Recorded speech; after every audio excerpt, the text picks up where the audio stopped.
The Grand Hall of the Galactic Council gleamed with lights from 1,000 worlds. Commander Zelthar stood at the center of it all, his blue skin reflecting the ceremonial glow as the Council's highest medal was placed around his neck. The weight of the honor settled on his chest and he felt pride surge through him. Around the hall, representatives from dozens of species watched and applauded. Zelthar was a Karathi, a species known throughout the galaxy for their warrior tradition. He stood tall, nearly 7 feet, with powerful limbs and natural armor plates along his shoulders and back. His people had been part of the Galactic Council for over 2,000 years, and they took great pride in their military service. The council speaker, an elderly Vixian with silver feathers, spoke in the booming voice that filled the chamber. Commander Zelthar has served with distinction for 30 years. He has led forces in 23 combat engagements across the border conflicts.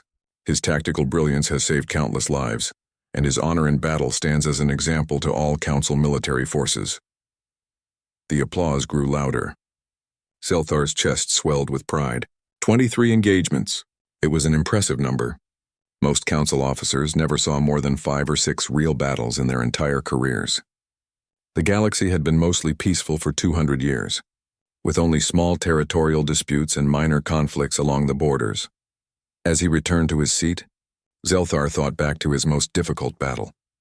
It had been 5 years ago, on a small moon called Tarsus 7. His unit had been ambushed by raiders while escorting a supply convoy. The fight lasted almost 3 hours, the longest sustained combat he had ever experienced. They had been pinned down behind their vehicles, trading fire with the enemy. In the end, his unit won, but 2 of his soldiers died that day. 2 out of 45. Even now, the memory made his heart beat faster.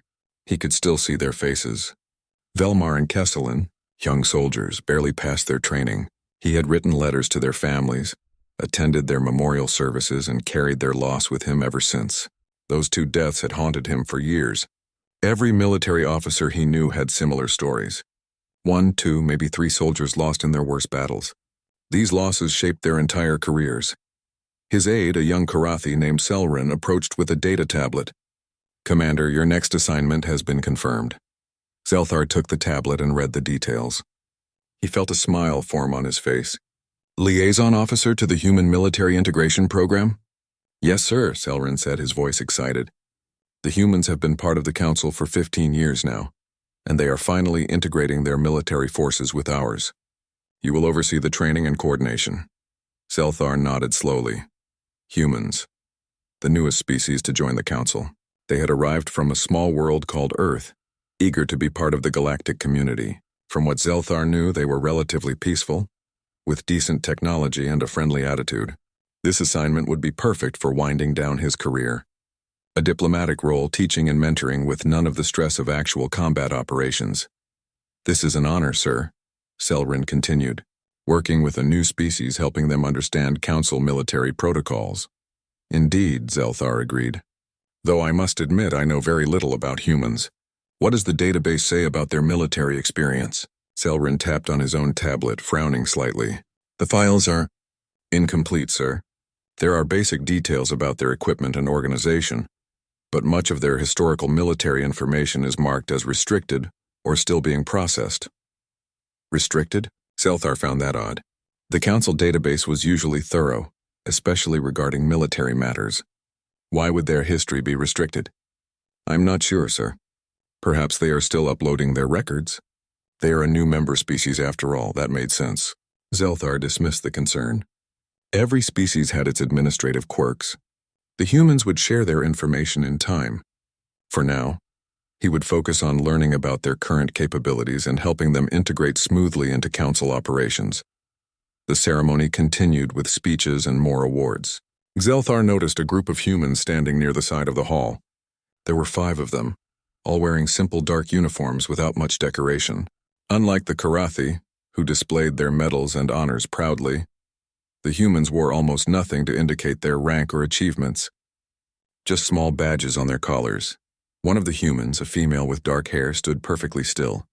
Her eyes moved constantly, scanning the room with a calculating intensity that Zelthar found unusual. Most diplomats and military officers at these ceremonies relaxed and enjoyed the social aspects. This human watched everything like she was memorizing details for a report. When their eyes met briefly, she gave a small nod of acknowledgement. Zelthar nodded back, then looked away. There was something in her gaze that made him uncomfortable, though he could not explain why. It was not hostile, but it was not warm either. It was the look of someone who was always alert, always ready.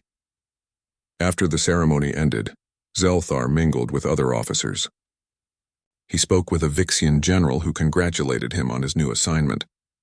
"The humans are quite interesting," the general said. "Very polite, very professional. Though I must say they ask unusual questions during our strategy discussions." "Unusual how?" Zelthar asked. "They want to know about supply chains, industrial capacity, population centers. Very detailed questions about infrastructure.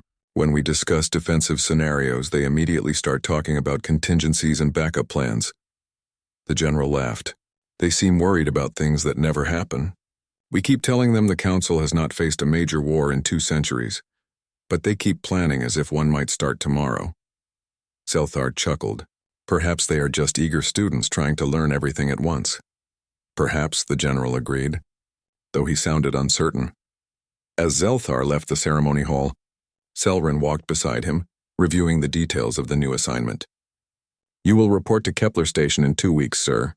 That is where the joint training facility has been established. You will work directly with a human officer named Colonel Sarah Chen." "Do we have any information about this Colonel Chen?" Zelthar asked. Selrin checked his tablet. "Some basic information. She is 43 years old, has been in human military service for 25 years and holds multiple commendations. No details about specific battles or campaigns, though. Those files are part of the restricted data." Zelthar made a mental note to request full access to human military records once he arrived at Kepler Station. How could he properly integrate their forces without understanding their background and experience? It was a reasonable request, and surely the humans would cooperate. They were council members now, after all. Transparency was expected. As he boarded his shuttle back to the Karathi home station, Zelthar felt content. This new assignment would be the perfect end to his military career. He would help a young species learn the ways of council warfare, share his 3 decades of experience, and perhaps teach them about honor and proper military conduct. It would be satisfying work. He had no idea that in just a few weeks everything he thought he knew about war, about violence, and about his own species' military experience would be shattered completely. The humans were not students who needed his wisdom. They were something else entirely, something the galaxy had never seen before, and Commander Zelthar was about to discover just how naive his view of warfare truly was. Kepler Station orbited a blue giant star at the edge of Council space. The facility was massive, with training grounds, simulation centers, and living quarters for thousands of soldiers from different species. Zelthar arrived 2 weeks after the ceremony, eager to begin his new role. Colonel Sarah Chen met him at the docking bay. She was shorter than Zelthar expected, barely reaching his chest in height. Her dark hair was pulled back tightly, and her uniform was crisp and simple. When she extended her hand for the human greeting gesture, her grip was firm and brief. "Commander Zelthar, welcome to Kepler Station," she said. Her voice was calm and professional. "I look forward to working with you." "As do I, Colonel," Zelthar replied. "I hope we can build a strong partnership between our forces." Chen led him through the station to the command center. Along the way, Zelthar observed human soldiers going about their duties. They were surprisingly small compared to most council species. No natural armor, no claws, no enhanced strength. They looked fragile, with soft skin and slender builds. Many other species had wondered how humans had survived to develop space travel at all. They seemed so vulnerable.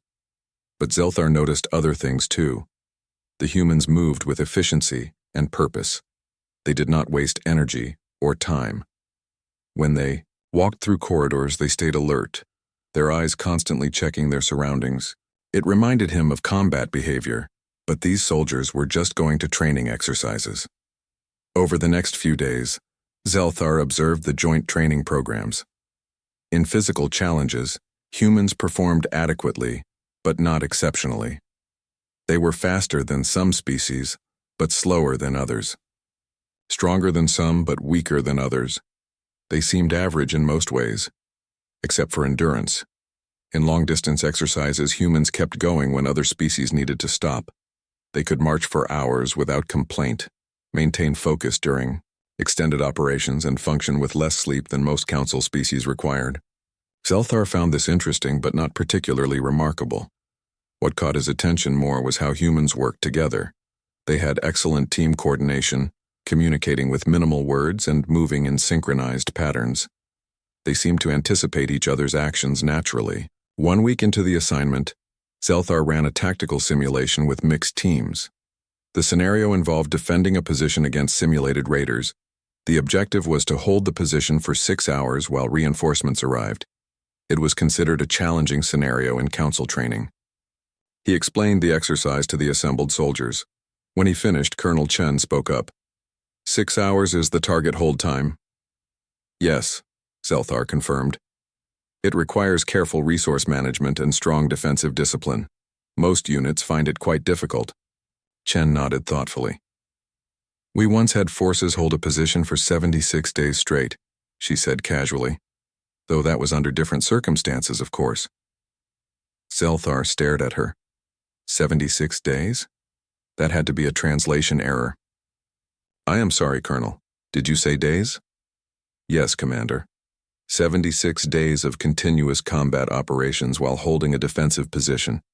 Several other species officers exchanged confused glances. One of them laughed nervously. Surely that is an exaggeration, Colonel. No force could maintain combat effectiveness for that long. The physical and mental strain alone would be impossible. Chen's expression did not change. Nevertheless, it happened. Though I should note it was before we joined the council. We have different operational standards now. Zelthar decided to let the matter drop. Humans were still learning council military terminology. Perhaps they measured time differently, or perhaps Chen was speaking of a rotating force rather than the same soldiers. It was not worth pursuing. But the comment stayed in his mind. Later that evening, Zelthar invited Chen to dinner at the station's officer mess. He wanted to build rapport with his human counterpart, and sharing war stories was a traditional way for military officers to bond. Over the meal, Zelthar told her about the Battle of Tarsus 7, his most difficult engagement. He described the 3-hour firefight, the tactical decisions he had made, and the 2 soldiers he had lost. As he spoke, he felt the old pain return. Those deaths still haunt me, Colonel. Velmar and Kesselin. I remember their faces every day. As a commander, those losses shape everything you do afterward. Chen listened quietly, her face respectful but distant. When he finished, she was silent for a long moment. That sounds very difficult, Commander. Losing soldiers under your command is a heavy burden. Have you experienced similar losses? Zelthar asked, hoping to hear her own stories. Chen's eyes shifted away. Yes, she said simply. Would you like to share the story? Zelthar pressed gently. I find it helps to talk about these things with someone who understands. I appreciate that, Commander, but I would prefer not to discuss it right now. Her tone was polite but firm. Perhaps another time. Zelthar felt awkward. He had clearly touched on something painful. Of course, Colonel. I apologize if I overstepped.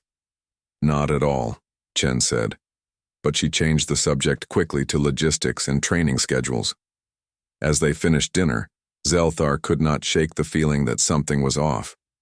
Chen had been polite, but there was a wall between them. Most military officers bonded quickly over shared combat experiences, but Chen seemed reluctant to engage with the topic at all. That night, Zelthar decided to research human military history in the council database. He was curious now, and a bit concerned.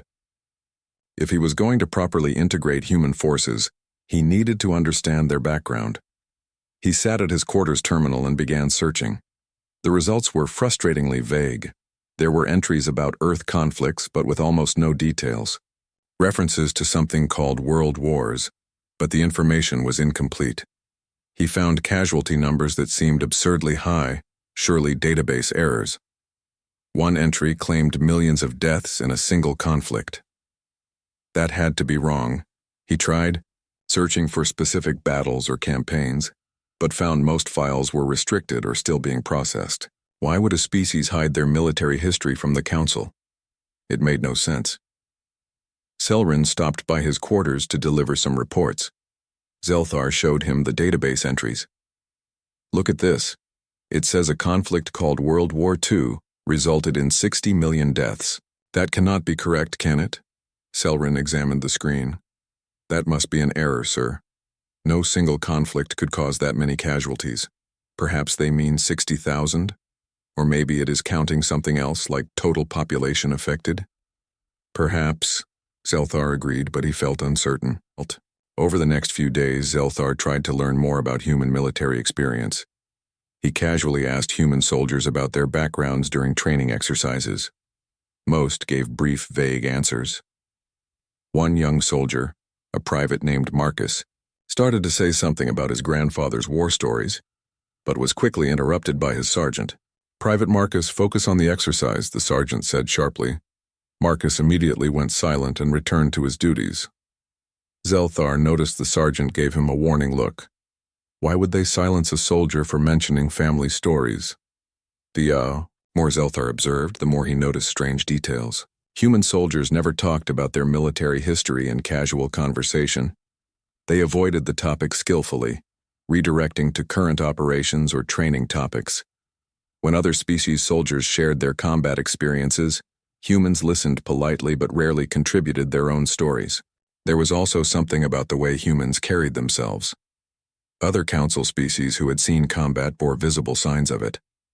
They might be cautious, or show nervous habits, or struggle with certain types of stress. Humans showed none of these signs. Instead, they had a quality that Zelthar could not quite identify. They were calm, but it was not the calm of peace. It was the calm of people who had seen terrible things and learned to function anyway. One afternoon, Zelthar watched a training exercise from the observation deck. Human soldiers moved through a simulated urban combat scenario. They cleared buildings systematically, communicated efficiently, and showed no hesitation in their movements. It was textbook performance. But something about it bothered him. They moved like this was routine, like they had done it 1,000 times before. Other species soldiers, even experienced ones, showed some uncertainty in unfamiliar situations. Humans did not. They adapted instantly to new scenarios, as if they had already lived through them. That evening, Zelthar tried one more time with Colonel Chen. They were reviewing training reports when he asked directly, "Colonel, how many combat deaths have you personally witnessed?" Chen's hands stopped moving over her data tablet. She looked up at him, and for the first time, he saw something break through her professional mask. It was not anger or fear. It was something deeper, something old. "Commander, why do you ask?" "I am trying to understand human military experience," Zelthar said honestly. "Your soldiers are different from others I have worked with. I need to understand why." Chen was silent for a long moment. Her jaw tightened and she seemed to be deciding something. Finally, she spoke. "I stopped counting at 200, Commander. That was during my first deployment." Zelthar laughed. It was an automatic response because surely she was joking. Making dark humor about the horrors of war was common among soldiers. Zelthar could not sleep that night. Colonel Chen's words kept echoing in his mind. 200 deaths. First deployment. The numbers did not make sense according to everything he knew about warfare. The next morning, he made a formal request to both the Council administration and human government officials. As liaison officer, he needed full access to human military historical records. He could not properly integrate their forces without understanding their background and experience. Colonel Chen was informed of his request. She asked to speak with him privately in his office. When she arrived, her expression was serious but not angry. "Commander, I need to warn you about something," she said. "You have requested access to our complete military history." "Yes," Zelthar confirmed. "It is necessary for my role." Chen sat down across from him. "Commander, our government will grant your request. We believe in transparency with the Council. But I want you to understand something first. Our history is very different from yours. Very different from most species in the Council. What you are going to learn will be disturbing. I am an experienced military officer, Colonel, I have seen combat. I understand the realities of war. Chen looked at him with an expression that might have been pity. No, Commander. You understand the realities of your wars, not ours. She paused, choosing her words carefully. We joined the Council to move forward, not to dwell on what we were. Some things are better left in the past. I appreciate your concern, Colonel, but I must insist. I cannot do my job effectively without this knowledge. Chen nodded slowly. Very well. The access will be granted within 48 hours. There will be psychological support resources attached to the files. I recommend you use them. Selthar almost laughed at that. Psychological support for reading historical documents? But he saw no humor in Chen's face. She was completely serious. 2 days later, the access was granted. Selthar sat in his quarters with his terminal, ready to finally understand what made humans so different. A warning appeared on the screen before the files opened. The following materials contain detailed descriptions and images of extreme violence, mass casualties, and warfare-related atrocities. Psychological support resources are available. Proceed with caution. Selthar dismissed the warning and began his research. He decided to start with recent history and work backward. That seemed logical. The 21st century files opened first. He read about conflicts in the Middle East, Africa, and Asia, insurgencies, terrorism, civil wars. The casualty numbers were already higher than anything in his experience. Tens of thousands dead in some conflicts, hundreds of thousands displaced. He felt his stomach tighten but continued reading. Then he reached the 20th century. A file labeled World War II 1939-1945. The summary statistics appeared first. Duration 6 years. Estimated deaths 60 to 85 million. Military casualties 21 to 25 million. Civilian casualties 50 to 55 million. Selthar stared at the screen. He read the numbers again, then a third time. This could not be right. He cross-referenced with other sources in the human database. All confirmed the same numbers, 85 million deaths. In 6 years. That was more than the total population of some council species. His own species, the Karathi, had experienced 50,000 combat deaths in their entire 10,000-year recorded history. Humans had lost 85 million in 6 years. He started reading the detailed descriptions. The scale of the war was incomprehensible. Entire continents involved. Millions of soldiers fighting across multiple theaters. Cities destroyed. Industrial centers converted entirely to war production. The concept of total war where entire populations were mobilized for the conflict. Then he found the weapons descriptions. Strategic bombing campaigns that killed hundreds of thousands of civilians. Fire bombings that burned entire cities. Chemical weapons. And finally, atomic weapons. Weapons that could destroy entire cities in seconds. Weapons humans had built and used against other humans. Selthar felt sick. He stood up from his desk, his legs unsteady. This could not be real. But he kept reading, unable to stop now. He found archived footage. A military operation called D-Day. He watched as landing craft approached beaches. The doors opened and human soldiers ran forward into walls of bullets. Bodies fell into the water. More soldiers climbed over the dead and kept advancing. Thousands died in hours and more kept coming. He watched artillery bombardments that turned entire landscapes into cratered wastelands. He saw the aftermath of atomic bombs dropped on cities called Hiroshima and Nagasaki. Shadows burned into walls where people had stood. An entire city reduced to rubble in an instant. Selthar's stomach heaved. He barely made it to the bathroom before vomiting. He knelt on the floor, shaking, trying to process what he had just seen. After several minutes, he forced himself to stand and return to the terminal. He needed to understand. He had to know if this was somehow unique, an aberration in human history. He went back further. World War I, 20 million dead. Trench warfare where soldiers lived in mud for months going over the top into machine gun fire for tiny pieces of ground. Poison gas that choked and blinded. Entire generations of young men wiped out. Before that, the Napoleonic Wars, millions dead across Europe. Before that, countless other conflicts. He found records of wars that had lasted 30 years, 100 years. Wars over religion, territory, resources, ideology. He pulled up a statistical analysis tool and began calculating. Based on available records, humans had been in major conflicts continuously for over 3,000 years. Some periods had multiple wars happening simultaneously in different regions. The total death toll throughout human history from warfare alone was estimated at over 1 billion. 1 billion. His mind could not properly comprehend that number. For comparison, he pulled up Karathi military history. His proud warrior species had 50,000 combat deaths in 10,000 years of recorded history. The most peaceful species in the Council, the Vixians, had fewer than 1,000 in their entire history.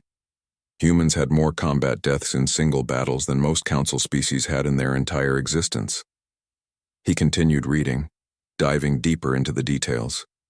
He learned about siege warfare, where armies would surround cities and starve entire populations. About naval battles involving hundreds of ships and tens of thousands of sailors. About cavalry charges where men on animals rode directly into spear. Formations knowing most would die.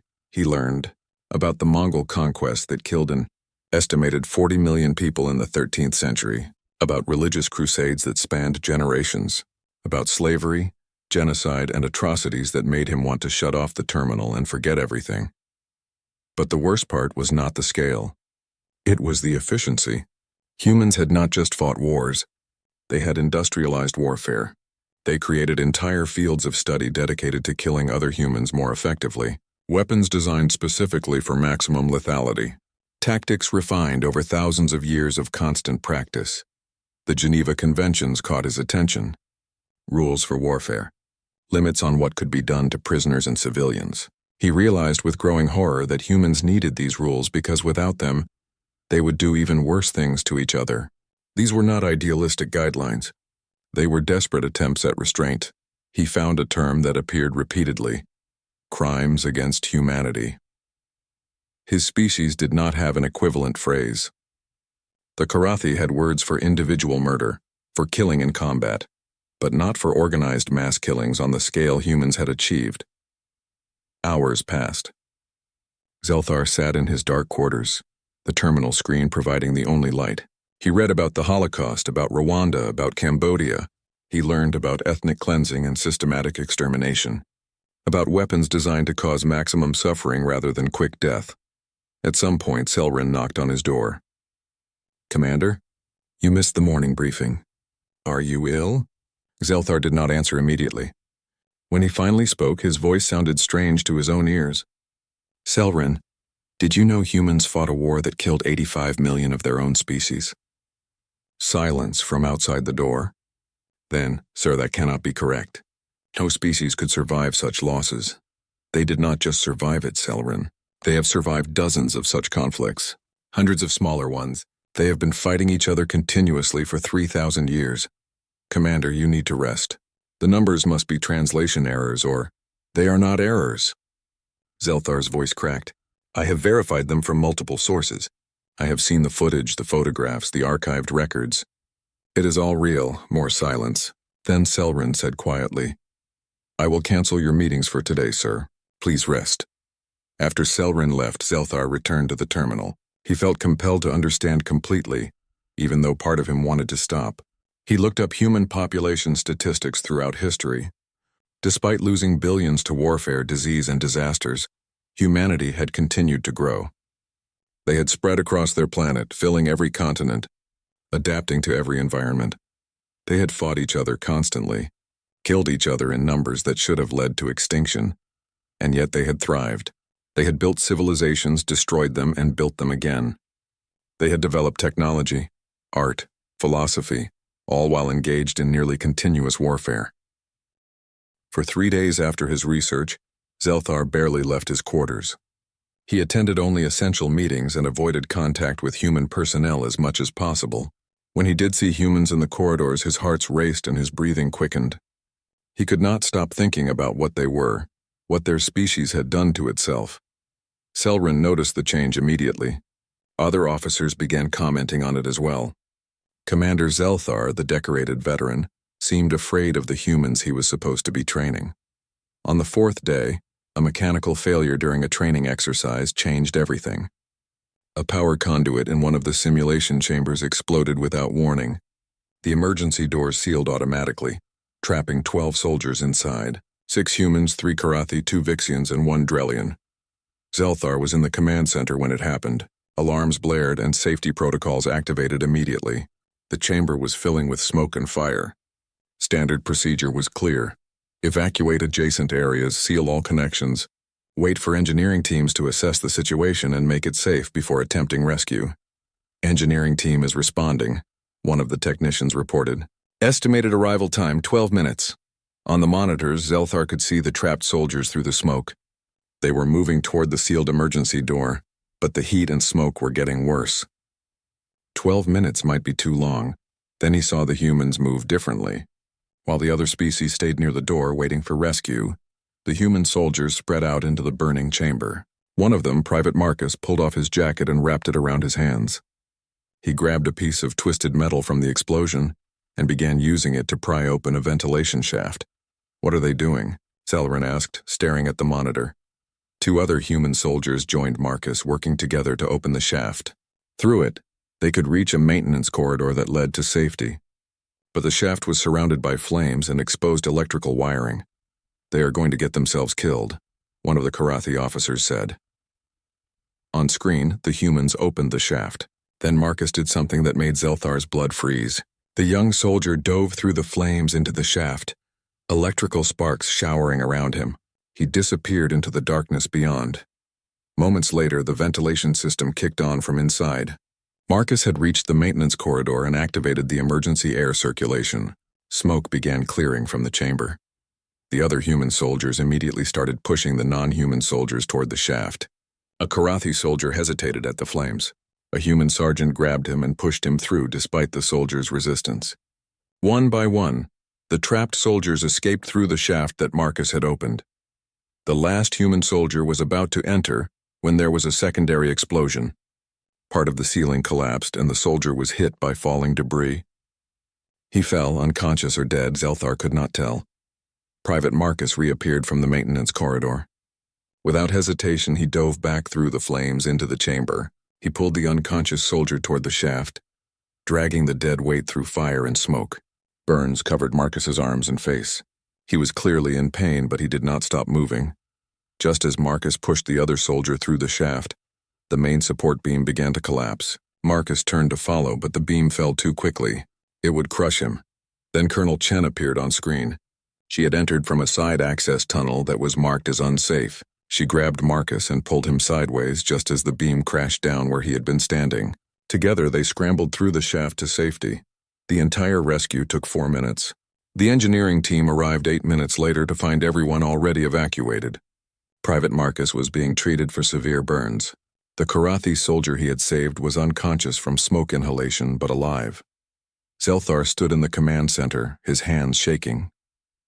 He had watched humans casually risk their lives to save others.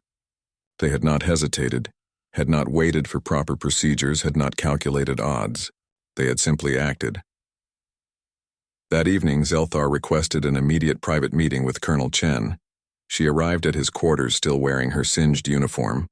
She had refused medical treatment until all the other soldiers had been seen. "Colonel, we need to talk," Zelthar said, his voice harder than he intended. "Of course, Commander." Chen sat down calmly, though Zelthar could see burns on her hands. "I have read your species' military history, all of it. The wars, the weapons, the death tolls." He heard his voice rising but could not control it. "How can the Council trust you? How can I trust you? Your people have spent 3,000 years perfecting the art of killing each other. Billions dead, entire cities destroyed. You built weapons that could end all life on your planet. And you came close to using them." Chen listened quietly, her face neutral. "In your longest period of peace, you had maybe 50 years before another war started." Zelthar continued. "Your species is addicted to violence. You are dangerous, Colonel. More dangerous than anything the Council has ever encountered." Chen nodded slowly. "Are you finished, Commander? Answer me. How can we trust that you will not bring your violence here, to Council space?" Chen stood and walked to the window, looking out at the stars. When she spoke, her voice was quiet but firm. "You are right, Commander. We are brutal. We are violent. Our history is soaked in blood. More blood than you can probably imagine, even after reading our files." She turned to face him. "But do you know what that taught us? What we learned from 3,000 years of warfare?" Zelthar said nothing. "We learned what hate costs," Chen continued. "What it takes to rebuild after everything is destroyed. What it means to lose everything and everyone you love. We learned that war is not glorious. It is not honorable. It is horror and suffering and waste. She walked closer to him. You said you lost 2 soldiers in your worst battle, Commander, and it shaped your entire career. You think about them every day. You remember their faces. That is good. That is right. Those 2 deaths mattered. Now imagine if it was not 2 deaths. Imagine if it was 200, or 2,000, or 2 million. Imagine if everyone you knew had lost someone to war. If every family had graves to visit. If every city had memorials listing thousands of names. Chen's voice remained steady, but Zelthar could see emotion in her eyes now. Every human child learns about the Holocaust, about Hiroshima, about Rwanda. We teach them in detail. We show them the pictures, the videos, the testimonies. We make sure they understand what we did to ourselves. Do you know why? To remember the dead, Zelthar suggested. No. Well, yes, but that is not the main reason. Chen shook her head. We teach them so they never forget what we are capable of. So they never let it happen again. Our history is not hidden away or censored. It is required learning.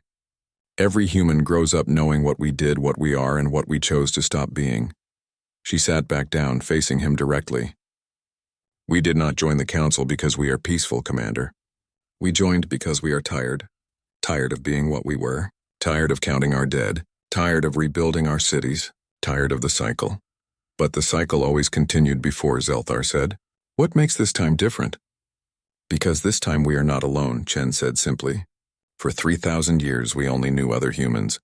We fought each other because there was no one else to interact with. We solved our problems with violence because we never learned another way. But now we have the council. We have examples of species that never went through what we did. We have a chance to be something different. Zelthar thought about this. But you still have the capacity for violence. That does not just disappear. No, it does not, Chen agreed. You saw that today when my soldiers rescued the others. We still have that reflex, that willingness to act, to sacrifice, to push through danger. But now we choose how to use it. We choose to protect instead of destroy. She leaned forward. You asked how you can trust us. I will tell you. You can trust us because we understand the cost of war better than anyone else in this council, better than any species you have ever met. We know what it looks like, what it smells like, what it does to people and civilizations, and we do not want it. Not for us, not for anyone. Private Marcus nearly died today saving others, Zelthar said. Yes, he did, and he will do it again if needed, because that is what we are now. We still have the capacity for sacrifice and violence that our history gave us. But we direct it outward to protect others instead of inward, to destroy ourselves. Zelthar was quiet for a long moment. He thought about Marcus diving through flames, about Chen entering an unsafe tunnel to save him, about human soldiers pushing others to safety first. I need to ask you something, Colonel. If another war came to the Council, a real war against an external threat, what would humans do? Chen did not hesitate. We would do what we have always done, Commander. Whatever it takes to protect our own. But now our own includes the Council. All of it, every species, every world. That is what membership means to us. You would fight? Zelthar asked. We would protect, Chen corrected. There is a difference. Fighting is about destroying the enemy. Protection is about saving what matters. We have done enough fighting for 1,000 lifetimes. But protection, that we can do. That we will do. 2 months passed after Zelthar's conversation with Colonel Chen. The training program at Kepler Station continued, but everything felt different now. Zelthar no longer saw humans as students who needed his guidance. Instead, he saw them as partners who brought unique strengths to the Council's defense forces. He spent time learning about human culture beyond warfare. He discovered their art, music, literature, and philosophy. He learned about human humor, their strange tendency to laugh at their own pain and misfortune. He found that humans defined themselves not by their capacity for violence, but by their capacity for growth despite it. Zelthar developed genuine friendships with several human officers. He and Colonel Chen, now simply Sarah, in private conversations met regularly to share meals and discuss everything from military strategy to family life. He learned she had a daughter back on Earth who was studying medicine, choosing to heal rather than fight. Private Marcus, recovering from his burns, became a regular visitor to Zelthar's quarters. The young soldier shared stories about his grandfather, who had fought in something called the Vietnam War. Marcus spoke with sadness about the trauma his grandfather carried, but also with pride about the man's strength in building a peaceful life afterward. My grandfather told me something before I enlisted, Marcus said one evening. He said that being a good soldier is not about knowing how to fight. It is about knowing what you are fighting for. He said he fought so his children and grandchildren would not have to. That is why I joined the Council Forces, Commander, to protect that peace. Zelthar found himself telling Selran about his changed perspective. I was wrong about them. They are not dangerous because they are violent. They are valuable because they understand violence and choose not to use it. But they can use it if needed? Selran asked. Yes, Zelthar confirmed, and that might be important. The training program concluded successfully. Human units were integrated into Council defense forces across multiple sectors. Zelthar was invited to present his findings to the Council Military Committee. A prestigious honor. He stood before the assembled representatives from dozens of species and spoke about humanity's integration. He carefully explained their history, using examples that Council members could understand. He emphasized how their difficult past made them uniquely suited to Council service. Humanity brings us something we have lacked, Zelthar said in his conclusion. They understand the true cost of war. They have paid that cost in full many times over. They joined the Council not to teach us about warfare, but to learn about peace. And in doing so, they have taught us something more valuable, that the capacity for violence, when channeled correctly, becomes the capacity for protection. The Council members received his presentation well. Several species expressed interest in joint training programs with human forces. The Vixian general who had spoken to Zelthar at the ceremony months ago approached him afterward. I must admit, Commander, I was skeptical about the humans, but your presentation has changed my mind. They seem like valuable allies. They are more than allies, General, Zelthar said. They are what we might have become if our histories had been harder. They are survivors. That night, celebrations were held at Kepler Station to mark the successful program completion. Officers from multiple species gathered in the main hall, sharing food and stories. Zelthar stood with Sarah Chen watching the mixed groups interact easily. You have done well, Commander, Chen said. The integration has been smoother than anyone expected. Your people made it easy, Colonel. You were patient with us while we learned to understand you. Their conversation was interrupted by urgent alarms. All officers were immediately summoned to the command center. Zelthar and Chen ran through the corridors, joined by dozens of others. In the command center, the main displays showed a priority message from Council Central Command. The room filled quickly with senior officers. When everyone was present, the message began playing. Attention all Council military forces. We have received confirmed signals from an unknown fleet entering Council space. The fleet is massive, numbering in the thousands of ships. They have been identified as the Kresh Dominion, an empire from beyond our explored territories. Initial contact attempts have been met with hostile responses. All military units are ordered to battle readiness. The room erupted in shocked voices. The Council had been at peace for 200 years. No one present had experience with a real external threat. The Kresh Dominion was unknown to Council databases. More information appeared on the displays. The Kresh were an aggressive expansionist species. They had already conquered dozens of independent worlds. Their military doctrine was based on overwhelming force and complete subjugation. They did not negotiate. They did not compromise. They conquered. Zelthar felt his heart pounding. This was unlike anything the Council had faced before. The border conflicts that had earned him his medals were minor disputes compared to this. This was an existential threat. An emergency session of the Council Military Committee was called immediately. All senior officers were to attend via holographic link. Zelthar found himself standing in the virtual conference chamber with representatives from every Council species. The meeting was chaos. Species representatives argued about strategies. Some suggested immediate surrender to avoid casualties. Others proposed abandoning border worlds to buy time. A few advocated for diplomatic solutions despite the Kresh's hostile behavior. We must be realistic, one representative said. The Council has not fought a major war in 2 centuries. Our forces are trained for peacekeeping, not combat. We cannot match the Kresh in military capability. Then we evacuate the border sectors, another suggested. Pull back to more defensible positions. And abandon millions of citizens? Someone objected. The arguments continued. Zelthar looked around the virtual chamber and realized something disturbing. No one present knew what to do. The Council's peace had left them unprepared for real war. They were all like him before he met the humans. They knew combat in theory, but not in the brutal reality that the creche represented. Then General Sarah Chen stepped forward. She had been standing quietly at the edge of the chamber, but now she moved to the center. Her voice cut through the arguing. The Council gave humanity a chance when we joined. You accepted us despite our violent history. You helped us become better. We have not forgotten that debt. The chamber fell silent. All eyes turned to the human general. If the creche want war, Chen continued, her voice calm and certain, then we will show them why Earth's darkest chapters stayed in the past. Not because we forgot how to fight. Not because we lost our capability, but because we chose not to use it. That choice can be temporary. Zelthar saw several council representatives look uncomfortable. One spoke up. General Chen, are you suggesting? I am suggesting that humanity has 3,000 years of warfare experience to draw from, Chen interrupted. We know how to fight against overwhelming odds. We know how to take losses and keep fighting.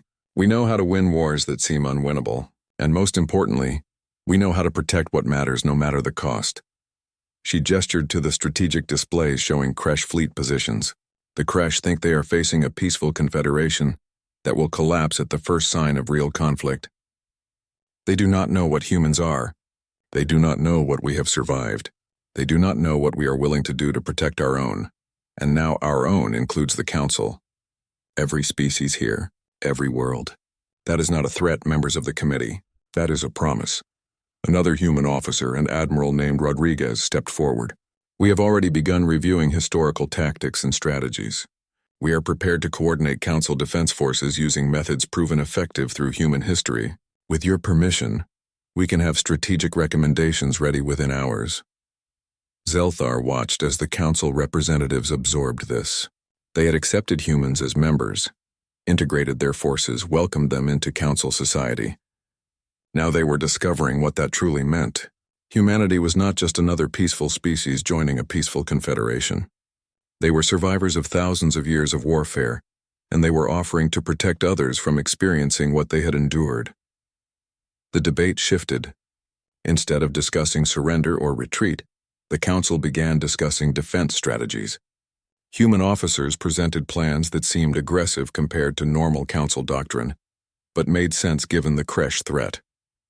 They talked about concepts like strategic depth, acceptable losses, and total mobilization, terms that made Council members uncomfortable but were necessary for survival. Over the next several days, preparations accelerated. The joint training that had seemed like a formality suddenly became vital. Human officers spread throughout Council forces, sharing knowledge and tactics. Veterans who had retired were called back. Old military manuals were reviewed. Protocols were updated. Zelthar worked closely with Sarah Chen, coordinating the defense of their sector. He watched as human efficiency transformed the Council's military readiness. They moved with purpose and certainty, discussing strategies that other species had never considered. One evening, Zelthar stood on an observation deck watching the fleet assemble.